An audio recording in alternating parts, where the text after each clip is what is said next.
Rabbana sidna ilman nafi'ah, Rabbana sidna ilman nafi'ah, Rabbana sidna ilman nafi'ah. Amma ba'd. Sesiki yang dirahmati oleh Allah, mari langsung saja kita mulai ya.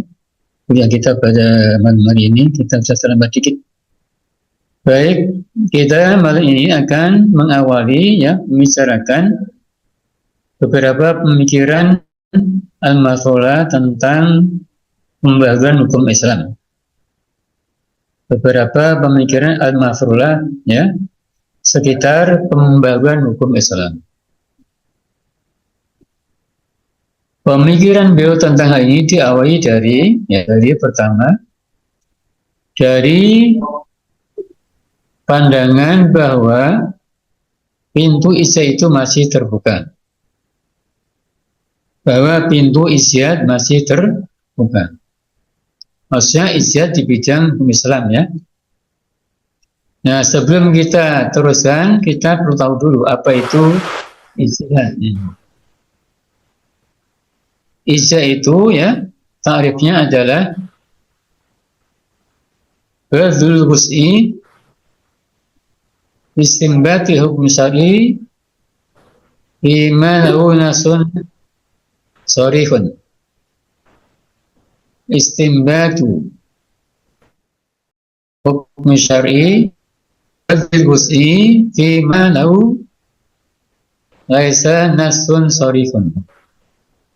Artinya begitu ya. Ijtihad itu artinya pengerahan segala potensi ilmiah.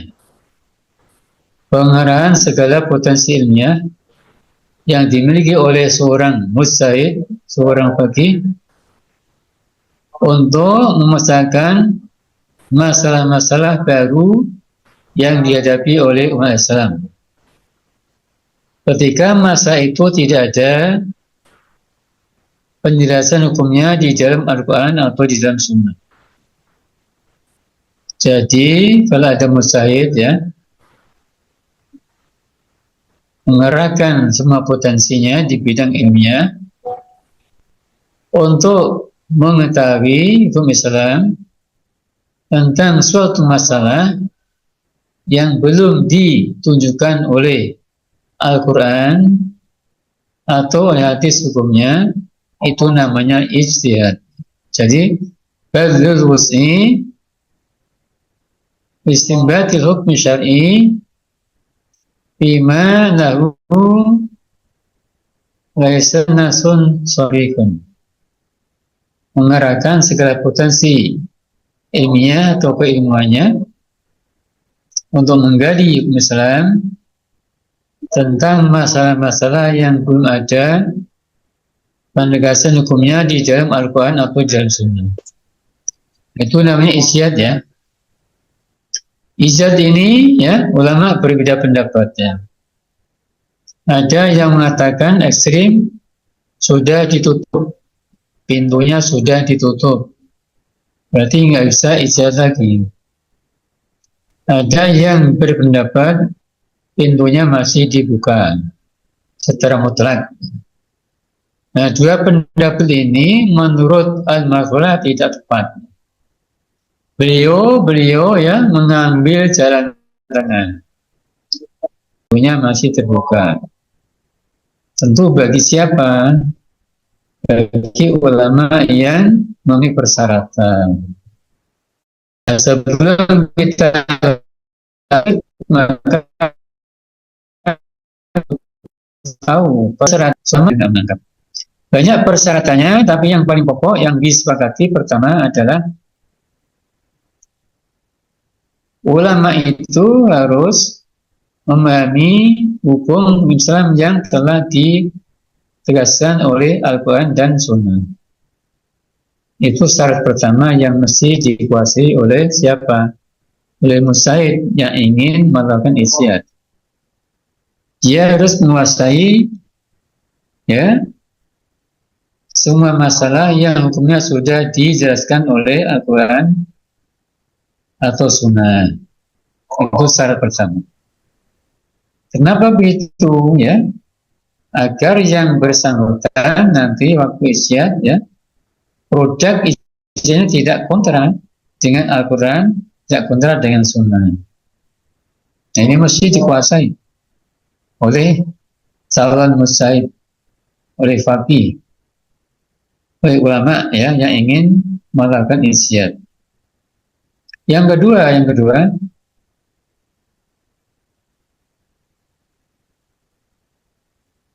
calon mujtahid harus menguasai hukum-hukum yang telah diijma'kan oleh ulama. Calon mujtahid harus menguasai hukum-hukum yang telah diijma'kan oleh ulama, yang telah terjadi konsensus di kalangan ulama. Ini gunanya agar yang bersangkutan nanti produk ijtihadnya tidak kontra dengan yang sudah diijma'kan oleh ulama. Karena tidak boleh kita berijtihad yang produknya kontra dengan apa? Yang sudah diijma'kan oleh ulama, yang sudah konsensus. Itu yang kedua. Yang ketiga syaratnya calon mujtahid harus menguasai hukum-hukum masalah yang diperselisihkan oleh ulama. Jadi ada masalah-masalah yang hukumnya telah terjadi konsensus, telah terjadi ijma' di kalangan ulama. Ada juga kebalikannya. Ada masalah-masalah yang hukumnya diperselisihkan oleh para ulama. Nah, ini juga mujtahid wajib mengetahuinya, menguasainya. Ya, 4 persyaratannya. Kalau Anda bisa menguasai ini, nanti bisa jadi calon mujtahid.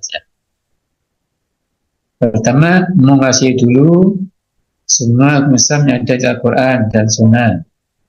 Makanya diwajibkan menghafal Al-Quran supaya nanti bisa memahami ya tentang masa-masa hukum yang sudah dijelaskan oleh Al-Quran apa saja. Kemudian diajarkan Sunnah juga, hadis juga supaya mahasiswa memahami hukum Islam yang sudah ditunjukkan oleh hadis Rasul. Nah, tentang ijma' diajarkan tentang usul fikih. Di sana ada kajian tentang ijma'. Tentang yang keempat, hukum Islam yang diperselisihkan. Ya, mahasiswa juga juga diajarkan usul fikih dan fikih perbandingan. Ini semua sebagai perangkat ya atau alat yang mesti dikuasai oleh calon mujtahid sebelum mereka melakukan ijtihad. Berikutnya ya, calon mujtahid harus menguasai bahasa Arab dalam arti luas. Ya. Berikutnya calon mujtahid harus menguasai hukum Islam dalam arti luas. Harus menguasai bahasa Arab ya, ini jadi salah. Berikutnya adalah calon mujtahid harus menguasai bahasa Arab dalam arti luas. Yang pertama, menguasai hukum Islam yang telah ditunjukkan oleh Al-Quran dan Sunnah. Kedua, menguasai bahasa Arab dalam arti luas. Kaidah nahwunya, kaidah apa? Bahasanya, kaidah shorof jaizah. Nah, yang terakhir ini yang disepakati ulama. Ya. Harus menguasai usul fikih. Jadi calon mujtahid harus apa? Menguasai usul fikih. Makanya di IKI juga diajarkan usul fikih. Nah, ini semuanya kalau dikuasai bisa mengantar Anda sebagai calon mujtahid. Ya. Makanya setiap pelajaran harus dipahami betul, dikuasai betul, ya, agar dengan ilmu-ilmu itu nanti Anda bisa apa? Melakukan ijtihad di bidang hukum Islam. Ketika masalahnya belum ditunjukkan oleh Al-Quran atau oleh Sunnah. Nah, itu persyaratan ya, calon mujtahid yang mesti kuasai, yang disepakati oleh ulama. Banyak persyaratan yang semi belasan, tapi yang lain itu diperselisihkan. Yang diperselisihkan tidak kita ungkap di sini. Nanti Anda silakan baca buku ushul fikih, di sana ada. Silakan baca buku-buku ushul fikih tentang isyad. Nanti di sana akan diungkapkan persyaratan. Baik ya. Nah, ini yang harus kita pahami. Nah, pintu isyad tentang masalah-masalah baru dibuka oleh orang-orang atau ulama atau mujtahid yang menguasai tadi persyaratannya tadi, kan? Ada berapa tadi? Ada 1, 2, 3, 4, 5 ya? Ada 5. Ada 5. Itu yang inti, yang pokok. Nah, kalau Anda nanti menguasai itu, Anda diharapkan bisa menjadi ulama perempuan yang bisa melakukan isyad. Nah, itu hebat. Nah, iki arahnya ke sana, kan? Makanya ada kewajiban menghafal Al-Quran, kan? Ada baca hadis dan lain-lain. Ada ulum hadis, ada ulum Quran. Itu semua dalam kerangka tadi mengantarkan kita supaya menguasai hukum Islam dalam arti luas. Baik. Nah, setelah itu artinya setelah pintu ini buka, saya ulangi lagi, setelah pintu isyad dibuka, maka langkah kedua yang ditempuh oleh Al-Mafrulah adalah mengklasifikasi hukum Islam. Jadi, hukum Islam itu secara garis besar dapat dikelompokkan atau diklasifikasi menjadi 2 kelompok. Pertama namanya ahkamun syariah amaliyah mansuso. Ahkamun syariah amaliyah mansuso. Artinya hukum Islam yang berhubungan dengan tingkah laku dan perbuatan manusia, ya, yang sudah dijelaskan oleh Al-Quran, oleh Sunnah.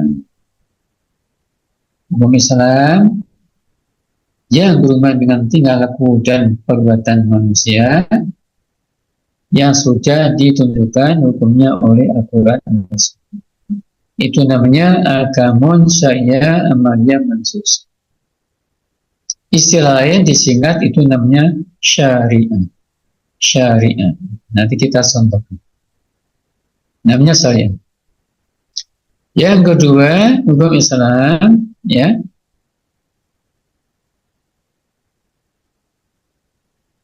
yang berhubungan dengan tingkah laku dan perbuatan manusia, tetapi belum ditunjukkan hukumnya oleh Al-Quran atau oleh Sunnah. Jadi ada hukum Islam tentang suatu masalah, ya, terkait dengan perbuatan manusia yang hukumnya belum ditunjukkan oleh Al-Quran, oleh Sunnah. Ini nanti istilah agamanya disebut fikih. Yang pertama tadi nama syariah, kedua ini fikih. Syariah fikih sama-sama Islam. Keduanya diambil dari sumbernya yang sama, Al-Quran dan Sunnah. Apa bedanya? Bedanya kalau syariah, ya, hukumnya sudah ditunjukkan secara jelas. Hukumnya sudah ditunjukkan secara jelas oleh Al-Quran dan Sunnah. Kalau fikih, ya, hukumnya belum ditunjukkan secara jelas oleh Al-Quran atau oleh Sunnah, di mana baru diketahui setelah digali lewat pintu ijtihad. Jadi ada hukum Islam kategori syariah, ada hukum Islam kategori fikih. Kalau hukum Islam itu terkait dengan kategori syariah, maka tidak berlaku ijtihad, tidak berhenti, selesai, tuntas, mentok. Tetapi kalau hukum Islam itu, ya, belum ditunjukkan oleh Al-Quran dan Sunnah secara jelas dan tegas, maka hukum itu, ya, terbuka untuk dilakukan ijtihad. Jadi ketika ada masalah baru muncul tentang suatu, hukumnya belum ditentukan oleh Al-Quran, oleh Sunnah, maka tadi mujtahid yang menguasai persyaratannya dibenarkan untuk melakukan ijtihad agar hukumnya bisa diketahui. Ya. Nah, berarti yang pertama tadi, yang syariah nggak mungkin. Ya, kan isi ada tertutup, pintunya sudah tertutup. Nah, yang dua ini, yang nomor dua ini, yang fikih ini, disitulah ya, ijtihad akan memainkan peranannya. Karena lapangannya ya masih terbuka untuk dilakukan ijtihad. Nah, di sini nanti akan kita pahami, akan ketahui bagaimana pandangan beliau tentang masalah baru yang hukumnya belum ditentukan oleh Al-Quran dan Sunnah ya. Kemudian beliau melakukan ijtihad ya, yang hasilnya ya itu tentu ya sangat dibutuhkan oleh umat Islam. Nah, dua kerangka ini yang dijadikan landasan oleh beliau untuk apa? Melakukan pembaruan hukum Islam, terutama di Indonesia. Nanti akan kita lihat apa karyanya, langkahnya, proyeknya kayak apa yang beliau sudah lakukan sehingga layak baru dinilai sebagai ulama Islam yang sanggup melakukan pembaruan hukum Islam. Begitu ya, semoga Anda bisa memahami. Kembali ke tadi ada hukum Islam yang hukumnya sudah dijelaskan oleh Al-Quran dan Sunnah secara jelas, ya, secara gamblang, yang tidak perlu dilakukan ijtihad lagi. Nah, itu contohnya banyak. Wajibnya thalabul ilmi, wajibnya menuntut ilmu, wajibnya kuliah di IGI, wajibnya menghafal Al-Quran, wajibnya sholat fardu 5 waktu, wajibnya puasa Ramadan, wajibnya berzakat bagi yang mampu, wajibnya ibadah bagi yang mampu, haramnya mencuri, haramnya korupsi, haramnya ya kontak antar lawan jenis ya, naudzubillah, melihat, memandang, ngobrol, naudzubillah, berbuat sesuatu yang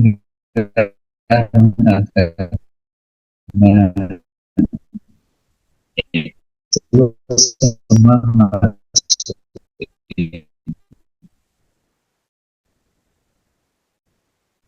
masuk ini hal yang ditunjukkan oleh Al-Quran, oleh Sunnah.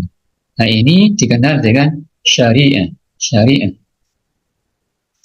Syariah ya wajib diterima apa adanya, nggak boleh ditambah, nggak boleh dikurangi, berlaku sepanjang masa tanpa ada perubahan ya begitu. Nah, di sini menurut saya tidak mungkin lagi berijtihad. Berikutnya tadi yang kedua fikih.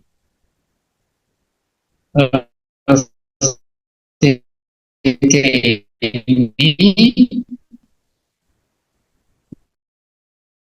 hukum Islam yang berguna hadis Nabi, di mana hukum itu sorry,